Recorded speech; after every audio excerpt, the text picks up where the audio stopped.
Hello बच्चों, तो कैसे हैं आप लोग। उम्मीद करता हूं कि आप लोग बहुत अच्छे होंगे और आप लोग की पढ़ाई भी बहुत अच्छी चल रही होगी। तो चलिए हम लोग इस वीडियो में देखने वाले हैं कुछ क्वेश्चन जो कि क्लास 8 जो एग्जाम होने वाले हैं, अभी जो 22 तारीख एग्जाम होने वाले हैं हाफ ईयरली एग्जाम का, उसका बहुत इंपॉर्टेंट रहने वाला है। ये हिंदी का भी इसमें है, हिंदी का क्लास 8 का हम लोग देखेंगे, जो कि 22 तारीख आपका जो 22 तारीख एग्जाम है 22 दिसंबर को, अर्धवार्षिक एग्जाम, उसमें ये सब क्वेश्चन बहुत इंपॉर्टेंट रहने वाले हैं। बच्चों अगर ये क्वेश्चन अगर आप देख लेते हैं तो 95% बोलते हैं कि यहीं से क्वेश्चन आने वाला है। 95%, इससे बाहर क्वेश्चन नहीं जाने वाला है। अगर आप इस वीडियो को पूरा देख लेते हैं तो इसमें सारा का एमसीक्यू प्लस सब्जेक्टिव दोनों इसमें हम लोग डिस्कस करेंगे। एमसीक्यू प्लस सब्जेक्टिव इसमें हम लोग दोनों डिस्कस करेंगे। और ये वीडियो अगर आप पूरा शुरू से लेकर के अंत तक देखेंगे तो आपका अर्धवार्षिक परीक्षा जो होगा उसमें 95% क्वेश्चन जो है इसी से आने वाले। अगर आप लोग का लक अच्छा हुआ तो 100% भी हो सकता है, तो इसी वीडियो से आने वाले हैं। और बच्चों मैं आप लोग को बता दूं, ये अर्धवार्षिक परीक्षा के लिए हमने ये सजेशन वीडियो बनाई है। और अगर आपको फाइनल एग्जाम के लिए भी सजेशन वीडियो चाहिए तो कमेंट बॉक्स में कमेंट एक बार जरूर कर दीजिएगा। हम लोग फाइनल एग्जाम जब होगा, आपका जब फाइनल एग्जाम होगा उसके पहले, उसके 1-2 दिन पहले भी हम लोग सजेशन वीडियो बनाएंगे। उसमें भी 95% क्वेश्चन आने का चांस रहेगा। इस वो जो वीडियो बनाएंगे उससे, जिस जिस तरह से अभी ये जो वीडियो बनाए, इस वीडियो में जिस तरह से 95% आप मिला लीजिएगा। अब 22 तारीख को, 22 दिसंबर जब एग्जाम दीजिएगा, उसके बाद एग्जाम के बाद आइएगा तो आकर के एक बार वीडियो में जरूर कमेंट कीजिएगा कि ये क्वेश्चन, ये सारा क्वेश्चन यहाँ से आया कि नहीं आया। और अगर इसी तरह से वीडियो अगर फाइनल एग्जाम के लिए भी चाहिए इसी तरह से क्वेश्चन, तो एक कमेंट जरूर कर दीजिएगा। फाइनल एग्जाम के लिए भी हम लोग सजेशन वीडियो बना देंगे, उसमें भी 95% क्वेश्चन जो है इसी यही वीडियो से रहने वाले, यानी कि आने वाले वीडियो से रहने वाला है, जो हम लोग वीडियो बनाएंगे उस वीडियो से। तो चलिए हम लोग इस वीडियो को शुरू करते हैं, हम लोग देखते हैं इसका क्वेश्चन आंसर। तो चलिए आगे बढ़ते हैं। बच्चों सबसे पहले जो है वो गद्यांश है, 1 से लेकर के 4 नंबर तक जो है वो गद्यांश का रहेगा। इसमें बोला गया प्रश्न संख्या 1 से 4 तक नीचे लिखे गए गद्यांश को पढ़कर सही विकल्प का चयन करें, यानी कि इसमें जो है, और 5 से 7 तक सही विकल्प का चयन करें। मतलब इसमें जो है अभी वो गद्यांश से लिया गया क्वेश्चन है, तो ये गद्यांश को सबसे पहले हम लोग पढ़ते हैं। क्या है कि उसके मुंह पर तिरस्कार की हंसी फूट पड़ी। उसने कहा तमाशा देखने नहीं दिखाना निकला आया हूं, कुछ पैसे ले जाऊंगा माँ को पथ दूंगा। यानी कि समझ गए ये कौन से चैप्टर से लिया गया, ये छोटा जादूगर। अगर आप लोग पढ़े होंगे तो छोटा जादूगर जो है चैप्टर, उससे ये गद्यांश लिया गया। तो चलिए हम लोग क्वेश्चन को पढ़ते हैं। क्वेश्चन है उपयुक्त गद्यांश किस पाठ से ली गई है, मित्रता या छोटा जादूगर। तो भी बताएं किस पाठ से लिया गया ये, छोटा जादूगर। इसका राइट आंसर जो ऑप्शन नंबर बी, छोटा जादूगर। चलिए बच्चों अगला क्वेश्चन देखते हैं। माँ के पथ के लिए पैसा कमाना कौन चाहता था। तो इसमें कौन चाहता था, तो छोटा जादूगर। माँ के पथ के लिए पैसा कमाना कौन चाहता था, छोटा जादूगर। इसका राइट आंसर जो ऑप्शन नंबर सी। अब अगला क्वेश्चन है बच्चों, अगला क्वेश्चन है आप लोग का, लेखक ने लड़के की मदद कैसी की। लेखक जो है उन्होंने लड़के की मदद कैसे की, तो शरबत पिला करके, मेला घुमा करके, खिलौने दिला करके, में से भी। तो उन्होंने शरबत पिला करके लेखक ने लड़के की मदद की थी। मेले तो उन्होंने नहीं घुमाया था और खिलौना भी नहीं दिलाया था, उसने टिकट दिलाया था, उन्होंने खिलौना खुद जीता था। तो उन्होंने जो है शरबत पिला करके उनकी मदद की। इसका आंसर हो जाएगा, राइट आंसर हो जाएगा ऑप्शन नंबर ए। चलिए बच्चों अगला क्वेश्चन देखते हैं। अगला क्वेश्चन क्या है कि लड़के कितने वर्ष का था। लड़के जो था छोटा जादूगर वो कितने वर्ष का था। इसमें ए नंबर ऑप्शन है 10-12 साल का, और बी नंबर ऑप्शन है तो आपका जाकर के 11-12, 12-13 या 13-14। तो इसका राइट आंसर हो जाएगा डी, 13-14 साल का। वो छोटा जादूगर कितने उम्र का था, 13-14 साल का था। ठीक है, इसका राइट आंसर हो जाएगा ऑप्शन नंबर डी। अगला क्वेश्चन है बच्चों, अगला क्वेश्चन है कि निहर का क्या अर्थ होता है। निहर, निहर हम जानते हैं नैहर किसको बोलते हैं, नैहर कहाँ बोलते हैं, तो जो लड़की रहती है वो पिता के घर को नैहर बोलते हैं। यानी कि इसका right answer option number B, पिता के घर को क्या बोलते हैं, नैहर बोलते हैं। राइट, अगला क्वेश्चन देखते हैं बच्चों। अगला क्वेश्चन है मजबूरी, परेशानी एवं पहाड़ी शब्दों में कौन सा प्रत्यय प्रयुक्त है। ये जो मजबूरी है, परेशानी है, पहाड़ी है, इनमें से कौन सा शब्द ये प्रत्यय प्रयुक्त है, कौन सा प्रत्यय प्रयुक्त है। तो इसका right answer option number D, ये जो है बड़ी ई की मात्रा, इसमें यही शब्द प्रत्यय है। इसका right answer option number D. अगला क्वेश्चन है बच्चों, अगला क्वेश्चन है अमरूद का पेड़ पाठ में किसकी बातें बिल्कुल बेहुदा एवं फुहड़ लगती थी। अमरूद का पेड़ जो है उस पाठ में किसकी बातें बिल्कुल बेहुदा एवं फुहड़ थी। तो वो कन्हैया लाल की पत्नी की बातें बेहुदा एवं फुहड़ थी। इसका राइट आंसर जो ऑप्शन नंबर डी बच्चों। अगला क्वेश्चन है बच्चों, 8 नंबर क्वेश्चन है, रिक्त स्थानों की पूर्ति कीजिए। ये जो है क्या है, रिक्त स्थानों की पूर्ति कीजिए, यानी कि हमारी एक डैश ने विवाह नहीं किया। तो यहाँ क्या हो जाएगा कि हमारी बुआ ने, क्या हो जाएगा, हमारी बुआ ने, हमारी एक बुआ ने विवाह नहीं किया और डैश में ही उन्होंने अपनी जिंदगी डुबो दी, और पढ़ने लिखने में ही उन्होंने अपनी जिंदगी डुबो दी। सबसे पहले यहाँ क्या होगा, बुआ होगा, और यहाँ क्या होगा, तो पढ़ने लिखने होगा। यहाँ क्या होगा, पढ़ने लिखने। तो हमारी एक बुआ ने विवाह नहीं किया और पढ़ने लिखने में उन्होंने अपनी जिंदगी डुबो दी। अगला है डैश की झुरमुट। ये तो जानते हैं कि क्या है, बांसों की झुरमुट। यहाँ क्या हो जाएगा, बांसों। यहाँ देखिए दिया हुआ ऑप्शन है बांसों। बांसों की झुरमुट के बीच बनी एक कुटिया, उसमें रहती थी एक बुढ़िया। क्या हो जाएगा, एक बुढ़िया। इसमें क्या हो जाएगा, एक। ठीक है, तो चलिए हम लोग 8 नंबर क्वेश्चन देख लिए। अब हम लोग 9 नंबर क्वेश्चन देखते हैं बच्चों। 9 नंबर क्वेश्चन में क्या बोला कि मिलान कीजिए। क्या बोला है, मिलान कीजिए। तो देखिए इसमें क्वेश्चन क्या है, इसमें मिलान करने के लिए बोला है। हाँ, इसमें कौन नंबर और ख नंबर क्या सही है वो मिलान करने के लिए बोला है। तो सबसे पहले पहला क्वेश्चन है सुरबाला के, सुरबाला के। तो सुरबाला के इसमें क्या होगा, इसमें हो जाएगा सुरबाला के गहनों में गुथा जाऊं। ठीक है, इसका मिलान हो जाएगा यहाँ से, सुरबाला के गहनों में गुथा जाऊं। इसका राइट आंसर हो जाएगा एक का बी, सुरबाला के गहनों में गुथा जाऊं। दूसरा नंबर होगा बच्चों, 2 नंबर का जो होगा वो डी नंबर से मिलान होगा। सम्राटों के सौ पर हे हरि डाला जाऊं। इसका क्या हो जाएगा, सम्राटों के सौ पर हे हरि डाला जाऊं, कि 2 नंबर का जो है वो डी नंबर से मिलान होगा। तीसरा हो जाएगा ये मातृभूमि पर शीश चढ़ाने जिस पथ पर जाए वीराना, यानी कि तीसरा का आपका जाकर के तीसरा का सी ही होगा। ठीक है, मातृभूमि पर शीश चढ़ाने जिस पद पर जाए वीरन, इसका आंसर हो जाएगा सी का डी। और 4 नंबर का तो एक बचा, तो इसका क्या हो जाएगा, आपका ए नंबर होगा। देवों के सिर पर चढ़ूं भाग्य पर इठलाऊं। इसका राइट आंसर 4 नंबर का क्या हो जाएगा, ए। तो ये मिलान करने का था, तो इसमें हम मिलान करके दिखा दिए कि 1 नंबर का जो होगा वो आपका किसमें आएगा, बी नंबर में, और 2 नंबर का जो होगा वो आपका आएगा डी नंबर में, 3 नंबर का सी नंबर में, या 4 नंबर का जो है वो एक ए नंबर में इसका मिलान होगा। ठीक है, तो चलिए अब हम लोग आगे देखते हैं बच्चों। अगला क्वेश्चन है, अब सब्जेक्टिव है। अब सब्जेक्टिव है 10 नंबर से। सब्जेक्टिव क्या है कि मातृभूमि पर शीश चढ़ाने का क्या आशय है। मातृभूमि पर जो है, मातृभूमि पर शीश चढ़ाने का क्या आशय है। तो मातृभूमि पर शीश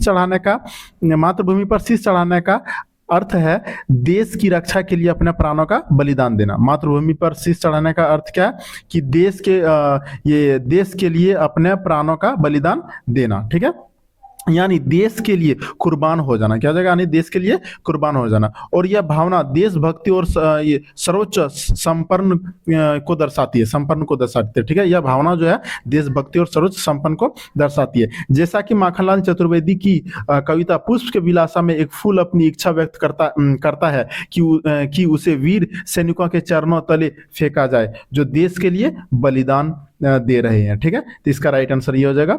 10 नंबर क्वेश्चन है। ये सब सारा का सारा क्वेश्चन इंपॉर्टेंट है बच्चों, सारा एक भी क्वेश्चन आप लोग को नहीं छोड़ना है। ठीक है, ये अर्धवार्षिक 8 क्लास का जो कि अभी 22 तारीख को एग्जाम होने वाला है, और उसके लिए सारा का सारा क्वेश्चन इंपॉर्टेंट है। अगला क्वेश्चन है बच्चों, 9 2 11 हो जाना। 9 2 11 हो जाना का मुहावरे का अर्थ क्या होगा। तो 9 2 11 हो जाना क्या हो जाएगा, भाग जाना। क्या हो जाएगा, भाग जाना। बच्चों अगर वीडियो का आप लोग को अच्छा लग रहा है, वीडियो अगर अच्छा लग रहा है देखने में और क्वेश्चन भी समझ में आ रहा है, तो वीडियो को एक लाइक जरूर कर दीजिएगा बच्चों। अगर आप लोग लाइक करते हैं तो हम लोग को बहुत अच्छा मोटिवेशन मिलता है, और मोटिवेशन से हम लोग और आप लोग के लिए मेहनत करते हैं और वीडियो बनाते हैं। ठीक है, और अगर आप चाहते हैं कि आप लोग के लिए और इसी तरह से मेहनत करें, वीडियो बनाए, तो वीडियो को लाइक जरूर कीजिएगा और चैनल को सब्सक्राइब भी जरूर कर लीजिएगा। तो चलिए हम लोग आगे बढ़ते हैं।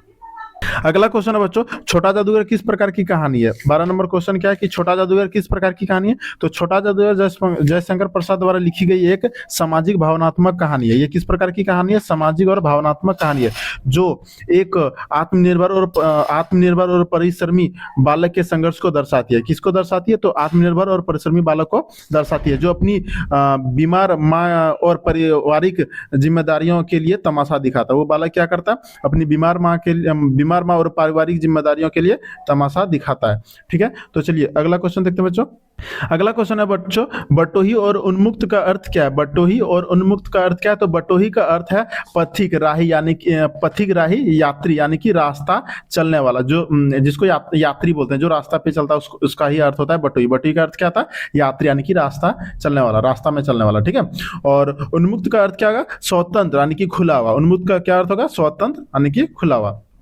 अगला क्वेश्चन है, किसका ज्वर बहुत भयानक होता है? किसका जो है ज्वर, ज्वर किसका जो ज्वर है वो बहुत भयानक होता है? तो कुसंग का ज्वर जो है वो बहुत भयानक होता है। 14 नंबर का आंसर क्या है? कुसंग का ज्वर बहुत भयानक होता है। अगला क्वेश्चन है, बड़े भाई साहब किस मामले में जल्दबाजी से काम लेना पसंद नहीं करते थे? क्या है कि बड़े भाई साहब किस मामले में जल्दबाजी में काम लेना पसंद नहीं करते थे? तो इसका आंसर है, बड़े भाई साहब तालीम शिक्षा शिक्षा के मामले में जल्दबाजी से काम लेना पसंद नहीं करते, क्योंकि वो शिक्षा की नींव मजबूत बनाना चाहते थे। यानी कि शिक्षा की जो नींव थी, उसकी जो बेसिक जो है शिक्षा जो है उसको मजबूत बनाना चाहते थे, इसलिए बड़े भाई साहब शिक्षा के मामले में जल्दबाजी से काम लेना पसंद नहीं करते थे। अगला क्वेश्चन है बच्चों, सैनिक के वेश में साक्षात चंडी सी कौन दिखाई दे रही थी? सैनिक के वेश में जो है साक्षात चंडी सी कौन दिखाई दे रही थी? तो इसका आंसर है, सैनिक के वेश में साक्षात चंडी सी कलिंग महाराज की पुत्री पद्मा दिखाई दे रही थी। कौन दिखाई दे रही थी? कलिंग महाराज की पुत्री पद्मा, जो अपने पिता के हत्यारे अशोक की सेना से लड़ने के लिए युद्ध भूमि पर उतरी थी। ठीक है, इसका राइट आंसर ये हो जाएगा। अगला क्वेश्चन देखते हैं बच्चों, सम्राट अशोक कलिंग विजय के बाद भी क्यों चिंतित थे? सम्राट अशोक जो थे वो कलिंग का जब विजय हो गया, जीत गए, तो उसके बाद भी क्यों चिंतित थे? तो कलिंग विजय के बाद सम्राट अशोक इसलिए चिंतित थे क्योंकि युद्ध में बहुत ज्यादा लोगों की मौत हो गई। ठीक है, बहुत सारे सैनिक की मौत हो गई और दुख हुआ। यह देखकर उन्हें पछतावा हुआ और उन्होंने हिंसा छोड़ करके अहिंसा व धर्म के मार्ग पर चलने का फैसला किया। किसने? सम्राट अशोक ने। इसका राइट आंसर यही हो जाएगा। ठीक है बच्चों, अब देखते हैं बच्चों अगला क्वेश्चन। अगला क्वेश्चन इसका क्या था? 17 नंबर क्वेश्चन तक देख लिया। 18 नंबर अब क्वेश्चन देखते हैं। 18 नंबर क्वेश्चन में है, डायन एक अंधविश्वास कविता के आधार पर बताइए कि डायन जैसी कुप्रथा कैसे दूर किया जा सकता है। ठीक है, ये क्वेश्चन है कि डायन एक अंधविश्वास कविता के आधार पर बताइए कि डायन जैसी कुप्रथा को कैसे दूर किया जा सकता है। तो डायन एक अंधविश्वास कविता के आधार पर इस कुप्रथा को दूर करने के लिए शिक्षा और जागरूकता सोच का विकास होना चाहिए। किसका होना चाहिए? एक शिक्षा का और एक जागरूकता सोच का विकास होना चाहिए, तभी ये दूर होगा। स्त्रियों का सम्मान करना चाहिए और स्त्रियों का सम्मान करना चाहिए और कठोर कानूनी कार्रवाई जैसे उपाय जरूरी है, ताकि लोग अंधविश्वास छोड़ करके तर्क संगत बने और स्त्रियों के प्रति अपनी सोच बदले। ठीक है, तो 18 नंबर का क्वेश्चन ये है। एक बार आप कॉपी में जरूर लिख लीजिएगा, कॉपी में लिख करके एक बार याद कर लीजिएगा, ताकि आप आने वाले ये एग्जाम में अर्धवार्षिक परीक्षा में आप लोग इसको लिख सकें। ठीक है, चलिए अब अगला क्वेश्चन देखते हैं बच्चों। अगला क्वेश्चन है, लेखक की मां अमरूद के पेड़ के लगे रहने का क्या परिणाम मानती है? लेखक की मां जो थी वो अमरूद के पेड़ लगे रहने से क्या दुष्परिणाम मानती है? तो इसका आंसर है, लेखक की मां अमरूद के पेड़ में लगे रहने को घर में आ रही परेशानियों का कारण मानती है। क्या मानती है? घर में आ रही परेशानियों का कारण मानती है, जैसे बड़ी बहू का अलग रहना, छोटे बेटे का निठल्लापन, उनकी अपनी बीमारी और परिवार का बिखरना, ये सब ये मानती है लेखक की मम्मी। ठीक है, चलिए अगला क्वेश्चन है, आप कैसे कह सकते हैं कि छोटा जादूगर में देशभक्ति और मातृभक्ति दोनों है? आप कैसे कह सकते हैं कि छोटा जादूगर में देशभक्ति और मातृभक्ति दोनों है? तो छोटा जादूगर जो था, छोटा जादूगर देशभक्त और मातृभक्त दोनों है, क्योंकि उसके पिता देश के लिए जेल गए थे। उसके पिता देश के लिए जेल गए थे, जिस पर उसने गर्व जिस पर उसको क्या था? गर्व था। इससे पता चलता कि वो क्या था? एक देशभक्ति था। ठीक है, और वह अपनी बीमार माँ की सेवा और दवा के लिए पैसा कमाते हुए कठिन परिश्रम करता था, अपनी जिम्मेदारी निभाता था। इससे क्या चलता कि वह मातृभक्ति भी था। इसी से पता चलता कि छोटा जादूगर देशभक्ति और मातृभक्ति दोनों था। ठीक है, तो चलिए बच्चों अब अगला क्वेश्चन देखते हैं। अगला क्वेश्चन है, इसमें 20 नंबर तक देख लिया। 21 नंबर क्वेश्चन देखते हैं। ठीक है, 21 नंबर क्वेश्चन है, पुष्प के अभिलाषा कविता के रचयिता कौन है और इस कविता का क्या उद्देश्य है? ये जो पुष्प के अभिलाषा इसके रचयिता कौन है, इसको किसने लिखा और इस कविता का उद्देश्य क्या है? तो पुष्प के अभिलाषा कविता के रचयिता माखनलाल चतुर्वेदी है। कौन है? माखनलाल चतुर्वेदी। ठीक है, और इस कविता का मुख्य उद्देश्य जो है वो देशभक्ति, बलिदान और राष्ट्र प्रेम की भावना को जागृत करता है इस कविता के माध्यम से। इसका आंसर ये हो जाएगा। ठीक है, अगला क्वेश्चन देखते हैं बच्चों, कुसंग का ज्वर सबसे भयानक होता है, स्पष्ट कीजिए। कुसंग यानी कि गलत संगीत का जो ज्वर होता है वो सबसे भयानक होता है, इसको स्पष्ट कीजिए। तो इसका आंसर है, कुसंग का ज्वर सबसे भयानक होता है का अर्थ है कि बुरी संगति यानी कि बुरे लोगों का संगति एक जानलेवा बुखार की तरह होती है। किस तरह से होती है? एक जानलेवा बुखार की तरह से होती है, जो व्यक्ति के नीति नियमों, अच्छे आचरण और बुद्धि को धीरे धीरे नष्ट कर देती है, उसे अलग रास्ते पर ले जाती है। ठीक है, इसका आंसर ये हो जाएगा। अब देखते हैं हम लोग अगला क्वेश्चन। अगला क्वेश्चन देखते हैं बच्चों। अगला क्वेश्चन है, पथ की पहचान कविता के आधार पर बताइए कि यात्रा में कौन सी चीज अनिश्चित है। यात्रा में कौन सी चीज अनिश्चित है? तो इसका राइट आंसर है, पथ की पहचान कविता के अनुसार जीवन यात्रा में मार्ग का सही चुनाव, रास्ते में आने वाली बाधाएं और अपना लक्ष्य अनिश्चित है। क्या अनिश्चित है? बाधाएं और अपना लक्ष्य, क्योंकि भविष्य अनिश्चित नहीं है। हम लोग का भविष्य क्या होगा नहीं होगा उसका कोई निश्चित नहीं है, सब अनिश्चित है। और कोई भी मार्ग निश्चित रूप से आसान या कठिन नहीं होता। कोई भी मार्ग, जब हम लोग सही रास्ते पर चलेंगे, वो मार्ग कभी भी आसान और कठिन नहीं होगा। ठीक है, हमें स्वयं ही विवेक से पथ में चुनना और कठिनाइयों का सामना करना चाहिए। इसमें विवेक मतलब होता है धैर्य के साथ, हमें धैर्य के साथ सही पथ का चुनना चाहिए, यानी कि सही डिसीजन लेना चाहिए, सही रास्ता चुनना चाहिए और कठिनाइयों का सामना करना चाहिए। ठीक है, चलिए अगला क्वेश्चन देखते हैं। अगला क्वेश्चन है बच्चों 24 नंबर क्वेश्चन है, छोटा जादूगर के चरित्र विशेषताओं का वर्णन कीजिए। जो छोटा जादूगर है उसके चरित्र की विशेषताओं का वर्णन कीजिए। तो छोटा जादूगर जयशंकर प्रसाद की कहानी का पात्र है। छोटा जादूगर जो है जयशंकर प्रसाद की कहानी का एक पात्र है। एक साहसी, स्वाभिमानी, मेहनती, मातृभक्त और समझदार बालक है। ठीक है, जो अपनी कम उम्र में ही अपनी माँ के इलाज और पेट पालने के लिए जादू के खेल दिखाता है। ठीक है, इसका राइट आंसर हो जाएगा। अगला क्वेश्चन है बच्चों, समास किसे कहते हैं? इसके कुल कितने भेद होते हैं? क्या है कि समास, ये व्याकरण से क्वेश्चन आया बच्चों कि समास किसे कहते हैं, इसके कितने भेद होते हैं? तो समास दो या दो से अधिक शब्दों के मेल से बनने वाले एक नए और संक्षिप्त शब्द को क्या कहते हैं? समास कहते हैं। इसके मुख्यतः 6 भेद होते हैं। कितने भेद होते हैं? 6। अव्ययी भाव समास, तत्पुरुष समास, द्वंद्व समास, द्विगु समास, कर्मधारय समास और बहुब्रीहि समास। ठीक है बच्चों, तो बच्चों इसमें टोटल हम लोग 25 क्वेश्चन देखें, जो कि आपके बोर्ड अभी हाफ ईयरली एग्जाम 22 दिसंबर को जो होने वाला है हिंदी का, उसके लिए बहुत इंपॉर्टेंट रहने वाला, वेरी वेरी इंपॉर्टेंट ये रहने वाला है। तो आप लोग क्या कीजिएगा कि ये सारा का सारा क्वेश्चन एक बार अच्छे से देख लीजिएगा, वीडियो को फिर से देख लीजिएगा, कॉपी में उतार लीजिएगा। और बच्चों अगर आप लोग फाइनल एग्जाम जब आप लोग का होगा, सेंटर जहां पड़ेगा, बोर्ड एग्जाम होगा, उसके लिए भी अगर आप लोग सजेशन वीडियो चाहते हैं तो ये कमेंट जरूर कर दीजिएगा, उसके लिए भी हम लोग सजेशन वीडियो बना देंगे। चलिए इस वीडियो में इतना ही रखते हैं, मिलते हैं फिर अगले वीडियो में। जय हिंद, जय भारत।